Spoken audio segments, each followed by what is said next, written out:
Hello, Be Awesome listeners. This is episode number 14. And no, you're not hearing things. Episode 13, you haven't heard. It is under construction. It was highly emotional. As I think the folks that listen to episode 12, it was the post climb with Aaron Ralston.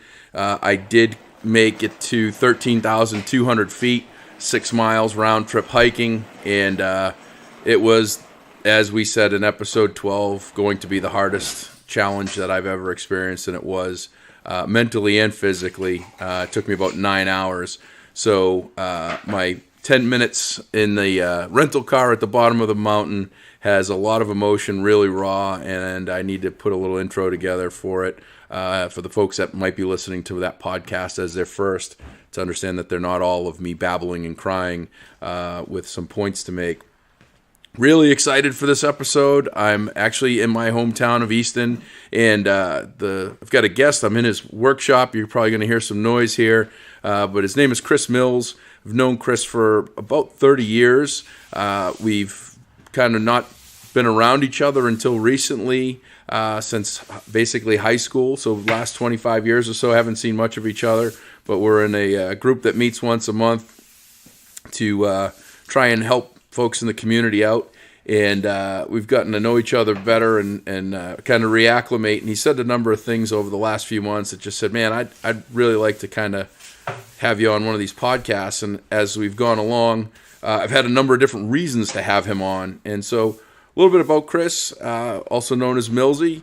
He is Chris, first of all, welcome as you're cleaning up the shop.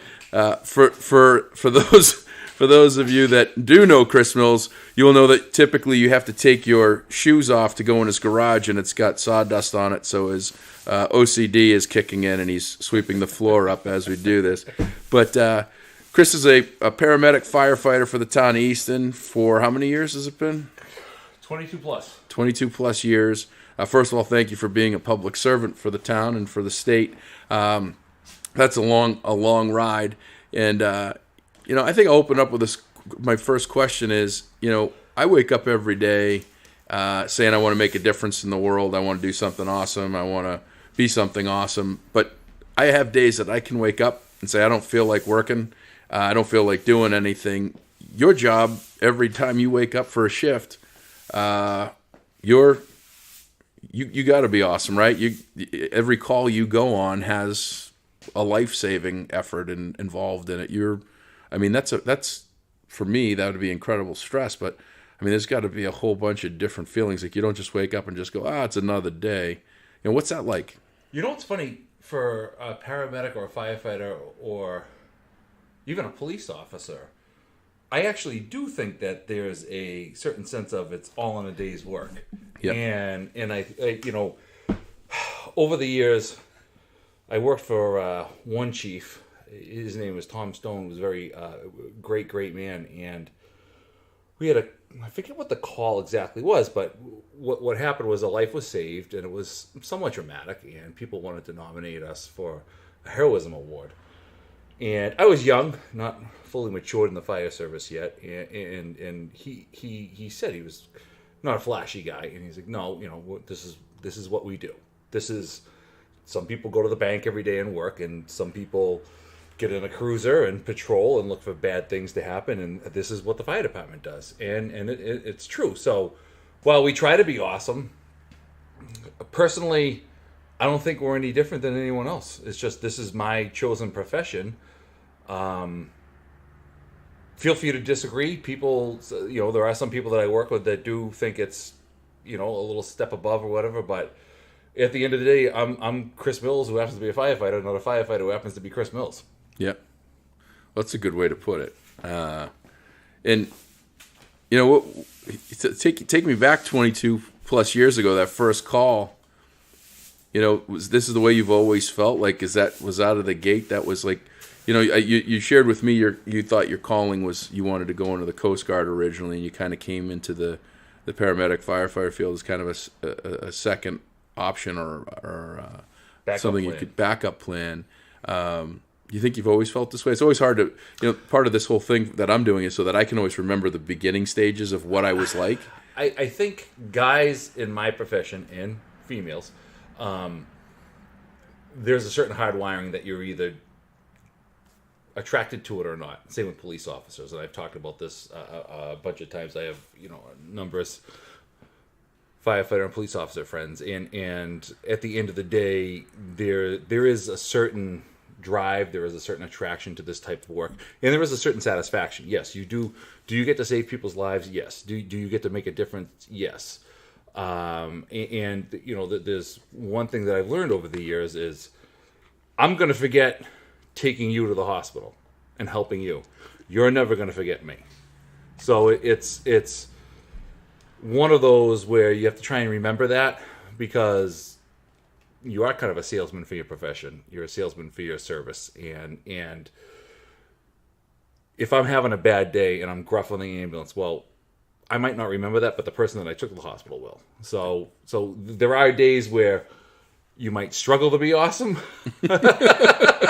Really struggle to be awesome. But, I'm lucky enough to work with some of the best firefighters and paramedics that I've ever encountered in my life. And it's been one of the greatest privileges of my life to help serve the people that I grew up with, people that I live with, see in the supermarkets, church, everywhere, but also work alongside with some of the same people that feel the same way. Yeah, and I don't like to do favoritism, but I do agree with you that I have personal experience with paramedics, fire, and the police in our town. I can remember getting electrocuted after one of the hurricanes and refused to seek medical attention, and the ambulance that came the guys were great and tried to guide me into a second opinion that was more in line with what I should be doing. So, but that's awesome stuff, and guys like you and that are in the town, that grew up in the town and have that pride of ownership and know everybody, and that's the amazing thing that I've learned in the last couple of years, and meeting and hanging out is just about everybody and everything and everyone, and you're involved in countless things. Like just sitting here for the last hour, you were president of the football group and boosters, and you're involved with the other programs because they might need your help, and you're constantly out helping others in the community, which is fantastic. And for me it seems exhausting, but you seem to keep having attention, and I don't know if it's because there's always sawdust on the floor wherever you're at, but That's a good way to put it. yeah, we're here. The real reason for I want to get people to know who Chris Mills is during the day, but one of the important things that I'm still struggling with, people say I need a hobby. I think I'm too busy for one right now, but something you've been able to do, and I think it's something that many people that have even not as high a stress of a role or a career, they need to have an outlet. They need to have something to do that they can just call theirs, that they can have their time, their space, and get out and not just go to work, be a couch potato, go to work again the next day, or go to work, do something detrimental to yourself, drink too much, smoke too much, do something too much, and then just go through the motions. And you've done something really cool here and why we're in the shop. So tell me a little bit about what you're doing, all the things that you're doing. Give me some detail on what I'm looking at on the wall, and where it all came about too, because that's actually a really good story. Yep. So I am also a general contractor. I do additions, renovations, mostly here in Easton. I'm lucky enough that I don't have to travel far for work, and I get to build some nice things and renovate some nice things for a lot of people here in town. About 2 years ago, a mutual friend of yours and mine, was a police officer, was getting ready to retire, and they were having a party for him. And his best friend, who was another mutual friend of both of ours, had this flag. He was also a police officer, and he had this flag that his wife had purchased for him, and it had his name. It was black and white striped, and had a blue stripe in the middle. It was one of those thin blue line flags. He's like, my wife paid $200 for this. He's like, Millsy, you got to make this one so and so will give it to him for graduation, for his retirement. But I want to inscribe this. We want to emboss a badge into it and stuff like that. He made it 10 times harder than I really. and I'm looking at it, and this was 2 months out, and I was like, yeah, whatever. He's gonna forget about it. Please forget about it. And then we got a little close. He's like, how are you making out with that flag? I'm like, Jesus, I don't want to do it. You can do it 10 times better, blah, blah, blah. So I said, fine, the hell with it. And I took his flag. I used it as a template. And I made this thing. It was the first one I'd ever done. And it to me, I didn't like how it came out. But everybody, when the flag was presented, were like, where the hell did you get that? Who the hell made that? This thing's amazing. But, and and I said, well, all right. And like anything, the more you do it, the better you get, the more efficient you get. So over the years, I've saved old beams from houses I've renovated. Things with character. Beams with holes in it, beams with old cut nails in it. And I said, well, geez. So one of the cats leaves the workshop. A cat was rescued from the plant depot before it was torn down. Actually, we found him as a kitten. The fire department found a litter of kittens, and I should have brought my rooster Steve. He'd have a field day with that cat. So ADD moment. So, anyways, so I said, you know what? I'm gonna see. I've been saving this wood. Sorry about the radio in the background. And I've been saving this wood, and so you know what? I'm gonna let's see what I can do with it. So I made a couple flags. They didn't come out awesome, but they people, I put them on Facebook. This is one of a positive Facebook moment. People are like, I'll take it. So I really didn't know how to value these things. I don't know what they're worth.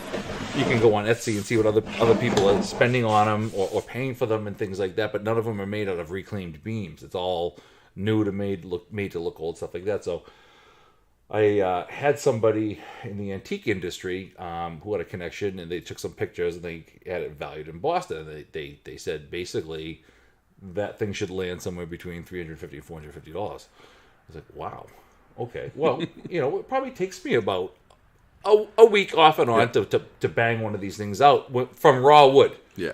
So I was like, okay. So I made a couple more, and then this friend saw it, wanted one. This friend saw it, wanted one, and then I started making them, and when I'd make it for somebody, I'd put it on Facebook. And then that person would take it, put it on Facebook, tag me on the wall. The next thing you know, I'm making flags.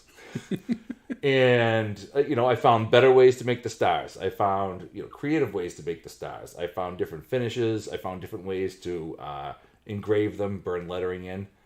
And what started as a hobby really hasn't proved to be greatly lucrative, but enough to take a vacation here and there, enough to buy some tools, and at the end of the day, it's an outlet, like you said. It's a hobby that I truly love. I wish I could support my family doing it. Maybe one day I'd be able to, but I absolutely love to have tools in my hand.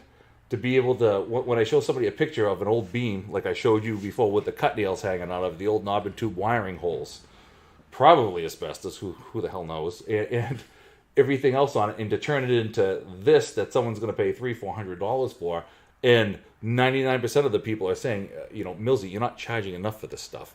Yeah. And it's been, it's fun, it's rewarding, it's great. Like I go into the, one of the classiest restaurants I know in Easton, the Union Villa, and there's one of my flags. Yep. And when your daughter is like, "Is that one of your flags, Dad?"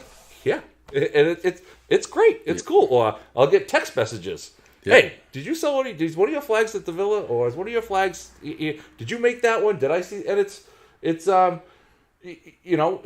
great.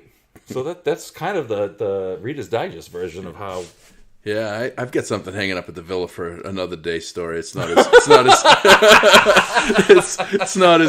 prestigious as that flag. But yeah, Buddy's Union Villa is a local institution, oldest restaurant in Easton. It's actually where the movie, what was the movie? marathon. Stronger? Stronger, yeah, Stronger. So the Brickyard in the movie Stronger is actually the bar in our town, Buddy's Unionville, the Richard family, phenomenal people. But yeah, you got 7 flags up on the wall there, and these things are incredible. They're reclaimed or found beams and wood. They're all handmade. I'm gonna put some pictures on Facebook and on LinkedIn of this. But yeah, that's what really amazes me is that we do something and then you do something. Something pops into someone's head and says, "Hey, can you do that?" And instead of saying, "No, I can't," or "I don't want to do it," or you kind of wish they didn't, but you still did it, you found out it was something that was possible and that you loved and that you like to do. And like I said, I've been here for about an hour, and I'm just impressed that I got to wear my shoes because it was kind of messy. The backstory on my arrival was I have been traveling all day today, and I'm driving by Millsy's house, and typically the story is if the garage door is open, then stop on by, have a drink, hang out. He's doing work, and the garage door was open, but I needed to get home to get the microphone and everything else to do this podcast, and all I saw were pieces of wood literally shooting out like a rocket. And Millsy's in here just trying to fire off. The hole in the garage was one the other day. Hole in the garage door because he was just trying to hammer out and get a bunch of this wood done so that he could do this podcast with me. And I just think that. And you also do. What else do you do? You do candles. That's completely a hobby, but I make homemade candles, and I give them as gifts. Yankee Candle was worth like $1 billion at one point. I mean. I make the wooden snowmen, the wooden trains. One day I'll have a store.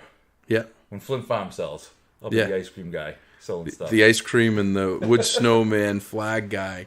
Not many people aspire to be that. Yeah. I'll be that guy. But that's goals, right? That's what you want to do and where you want to be. And one of the things I talk about with folks is that the best you hasn't happened yet, and that's one of the efforts in the Be Awesome kind of movement is for people to realize that no matter where you are, you still have the opportunity to have the best you as long as you're willing to work at it. And, that's what you're doing. You just came off of a 24-hour shift working as a paramedic firefighter in the town, and you're in your shop hammering out, 2 flags. It's pretty impressive stuff. Most people would just not do it. So there's obviously passion there. What else about you? What else is there about Chris Mills that more than meets the eye, more than what you see on Facebook, which you are? You're all over Facebook, and people are always posting, tagging you on things. But I'm definitely risque. I would say off color, yeah, but in a fun way. Nothing ever nasty. Yeah. I like to get reactions out of people. The people have a field day with the candle making. Yeah. A field day with it, and I'm just one of those people you can't offend. Yeah. You can't call me whatever you want. Yeah. Say whatever you want. I'm just like, I guess I owe my parents for that type of personality, but there's just nothing. I have to remember sometimes that yes, people can be offended, even though I can't. Yeah. But it's been great. It's so far the roller coaster ride of life has been a tremendous positive journey. Ups and downs, definitely, but right now where I've landed is it's a good place.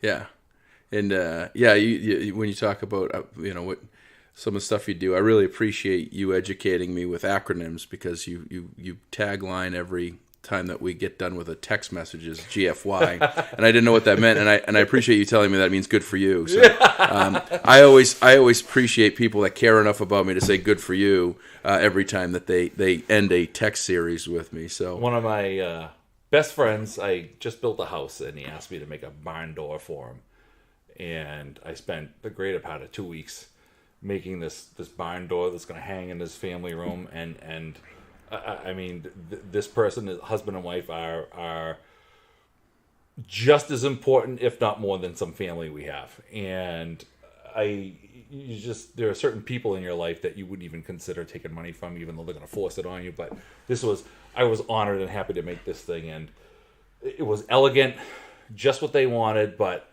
on one side of the door on the edge, and I just inscribed with the same lettering that I do with the flags. I just put in capital letters GFY, and we hang the door, and he's looking at this thing like, this is a beaut, Millsy, this is awesome. No, you're taking money, but then a couple days later, did you put GFY on the side, the edge of the door? I mean, it's on an edge where no one's going to see it. It was just, it's become a joke. Yeah. Like, and I have several friends that I do it with. So I'm kind of thinking that the GFY revolves around me, but it's just, it's on my locker at the fire station. It's just, it's hilarious. And people, it's instead of, if you look on my Facebook on my birthday, I'm getting a bunch of GFYs instead of happy birthday. Yeah, I gotta tell you, honestly, the first time that I got it, I'm still catching up and trying to figure it out. And I put a bunch of different acronyms. I can't remember who was said to me, "Oh, this is what it means," and I said, "That sounds about right." But that's great. I remind me not to have you do any barn doors for me at my house. But I guess the takeaway on this podcast, for me anyway, and I appreciate you giving us some of your time here while you're hard at work getting this stuff done, and I'm under a time crunch, you're under a time crunch. But the takeaway this week is that find something that you're passionate about. If you realize and think about your day and how it's spent, you're spending a lot of time at work, and if you're unhappy, maybe find something else to do. And I'm not, again, suggesting that you go out and quit your job, but this life is way too friggin' short to be miserable all the time. It's not worth it, and you take it home with you. You take it elsewhere. If you're personally unhappy, you got to figure out a way to be happy, and it takes work. It doesn't just... You can't just click your heels 3 times and make magic happen and be happy. It does take work. It takes people around you to maybe give you an idea of something to try or to do, and for you to take action on it. And, I think that it's important, while I am still struggling and need to find a hobby, I think it's important. You how to do candles. You could be on a wick boy. I could be one of you. I could be the wick boy. Yeah, well, like I said, Yankee Candle took a hobby and made it into $1 billion business. It's the worst place to be. That still lives in Massachusetts. Yeah. Yeah. I think it's in Lee or somewhere up off of 91. I think it is. Something when you have 2 guys with ADD in a workshop, you just start randomly. Oh, look, there goes a deer. Yeah.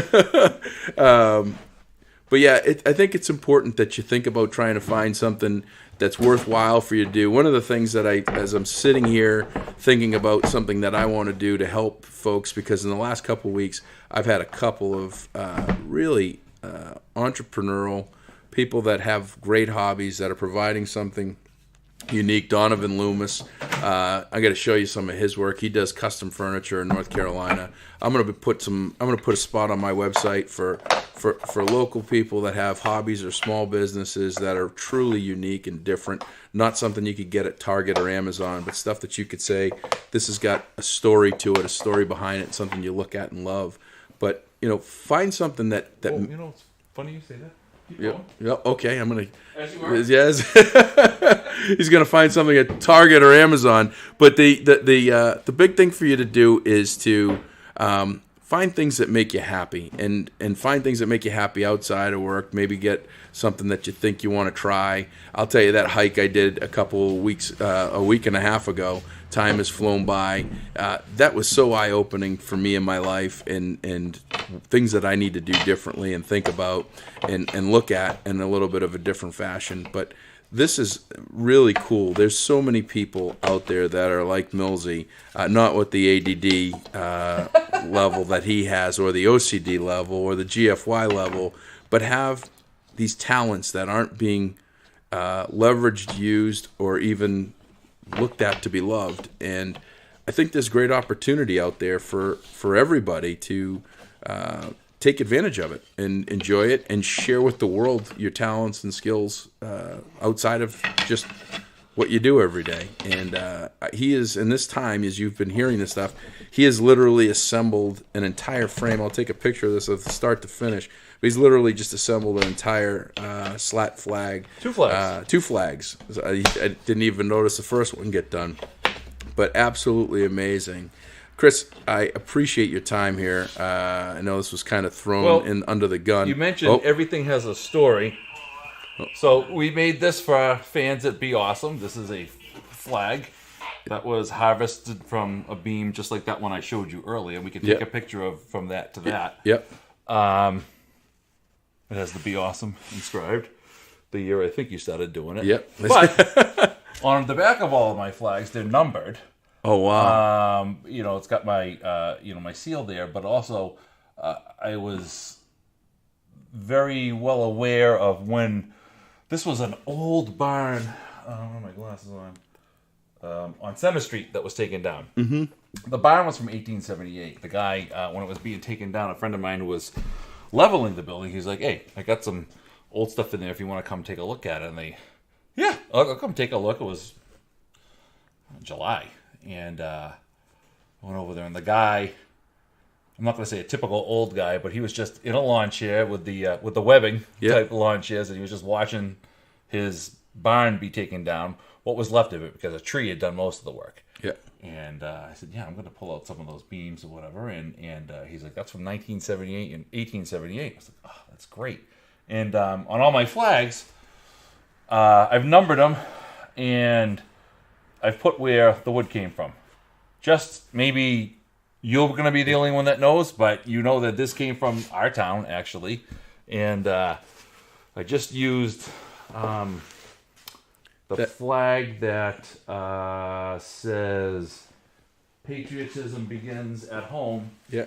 The wood from that is the last of a bunch of stair treads that were pulled out of Boston University, one of their bleachers in their stadium when they renovated it. That's probably... I got that wood 20 years ago, and I don't even know why I saved it. Yeah, but this is perfect stuff for it. You know, I mean, you got nail holes in it. There's nails in it here and there. One of them is going to get donated to our group that we belong to for our fundraising dinner. Yeah. I haven't decided which one yet because they're all but two are spoken for, but I actually have the freedom to choose those two. But it. Every flag's got a story. Yeah. You know?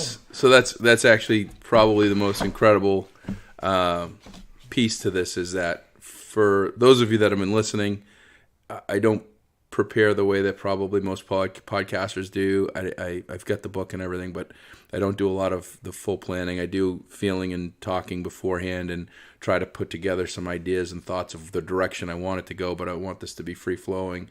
And about halfway through this podcast, if you listen to part of my what I said about a story, I probably got a little hesitant because the one question that I wanted to ask Chris when he was sharing with me a lot about the wood that he gets that I didn't get to ask him was, do you share the story? And when he just shared this, and I'll put this Be Awesome flag up, he just brought it over, and it has the year from the wood and where it came from, and now I know the story, and now I have it. And the back of this picture is just as beautiful as the front, if not in some cases more. When you think about it, you get to take it down and say, I've got a flag in my house that's got wood from 1878 from a house that was on Center Street that's, a number of generations older than I am, and that's pretty cool. So finding those unique things, and thank you for sharing that, because when I got done with this, I was going to feel like a real ass that I didn't ask you if you did something like that, but I should have known, as detail-oriented and as anal as you are in things, that you probably had all that stuff dialed in and done. So, and this has been a great time here. I'm so excited to be home here for once. I'm getting back on the road soon for another series of road tours. Update on the shirts. We surpassed $900. I think we're at about 920, 930. Shirt sales were a little light last week because the MFAA guys had 166 that they were giving away at their conference, which was awesome. There's some pictures on Facebook and LinkedIn of the group of guys, the board and the some of the attendees that were wearing them down in Hyannis. We're going to be back to actively selling them at the airports, on planes, trains, and automobiles. Any place anybody sees my shirts, My wardrobe consists of Be Awesome shirts and jeans. That's what I wear everywhere, and I'm a billboard to sell shirts to try to raise money. I'm almost at just under $1,000, or right around $1,000 to get to that $2,000 raised mark to have Santa and I deliver to the Fairbanks Youth Advocates Group here. In December first week. So if you want shirts, go online, go to www.beawesome.com, go to shop, pick out your shirt. I know it says that it takes a while for us to deliver them. I've got an entire room filled with shirts, women's tank tops, t-shirts. I'm going to do some long sleeve shirts here shortly. I am shipping next day. Today I actually shipped all of the orders from the weekend from New Hampshire when I was on the road, so I'm getting them out as fast as I'm getting the orders, or if not next day, it's 2 days, and shipping them priority. So even if you're in Alaska, you're getting it within 3 days. I really appreciate everybody's support. There are 3 shirts left in the generous donation from one of my followers that's given 10 shirts, that if you do a review and rating, and you can review and rate it however you want. Again, I assume if you're listening, you like it. And if you don't, please find something that you do like, because it's no sense wasting your time and being unhappy. But if you don't like it and you still want a shirt, go ahead and do a rating and review. If you don't have a name that's familiar that I can understand who you are, just drop me an email at josh@beawesome, josh@beawsm.com. Give me your address, your name, your size of your shirt, and I'll send it out. But there's 3 free shirts ready to go for anybody that wants to take the time to do a review and rating, because your time is important and I appreciate it, and my generous supporter does as well. In the meantime, you can find me on Facebook, LinkedIn. I just got started back with my Instagram. I had it for a little bit. I didn't really do anything. And old high school friend, I'm not sure where she lives. I think she's in the Midwest, Nikki Giacomakis. I got an alert. Yeah, I got a random alert on Instagram. I didn't even realize that I actually fully activated the account, and she requested to follow me yesterday. I'm like, well, shoot, I need to start putting more pictures on there, because that's where everybody's going for pictures. So Instagram, Facebook, LinkedIn, beawesome.com, subscribe, buy a t-shirt. Going to have episode 13 out of line here for you in the next week. Going to be reaching out to a dear podcast friend here shortly to help me with a little bit of help on putting in an intro. But in the meantime, if you want to do awesome, be awesome. Have a great week, everybody.